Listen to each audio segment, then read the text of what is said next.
جناب شاہ صاحب، میرے ایک دوست کے پاس 45,20,830 روپے ہیں۔ وہ کہتا ہے کہ مجھے کوئی ایسا آسان طریقہ بتا دیں جس سے میں 1 منٹ میں یہ حساب کر سکوں کہ مجھ پر اس سال میں کتنی زکوٰۃ واجب الادا ہے۔ شکریہ۔ رضا صاحب نے بڑا خوبصورت سوال پوچھا ہے کہ میرے ایک دوست کے پاس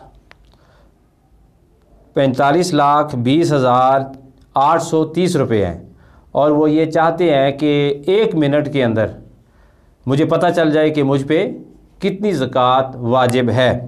تو اس کے لیے بالکل آسان فارمولہ ہے، آسان کلیہ ہے، یہ نوٹ کر لینا چاہیے کہ جتنے بھی 2.5 حصے ہوتے ہیں اگر ان کی تعداد 40 تک پہنچ جائے تو وہ کل مال بن جاتا ہے، اور کل مال کے 40 حصے اگر کر دیں تو ہر حصہ 2.5% کے برابر ہوتا ہے۔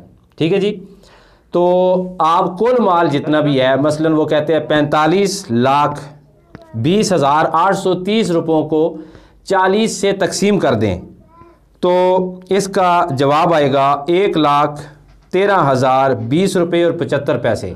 یعنی بالکل آسان ہے، کیلکولیٹر نکالیں، ہر موبائل میں، اینڈرائڈ موبائل میں اپلیکیشن موجود ہے کیلکولیٹر کی، وہ تو ٹاپ پہ ہوتا ہے، بالکل سامنے ہوتا ہے، وہ نکالیں اور کسی بھی نصاب کو، کوئی بھی رقم کا عدد آپ کے پاس، اس کو 40 پر تقسیم کر دیں۔ ٹھیک ہے جی، تو جواب آپ کے پاس آ جائے گا۔ وہ جو جواب آئے گا وہ آپ کی تمام رقم کا 2.5% حصہ ہوگا، یعنی آپ کی تمام رقم کا 40واں حصہ ہوگا۔ 40واں حصہ ہو یا کل رقم کا 2.5% ہو، یہ برابر ہی ہے۔ تو یہ سب سے آسان طریقہ میں نے آپ کی خدمت میں بیان کیا ہے۔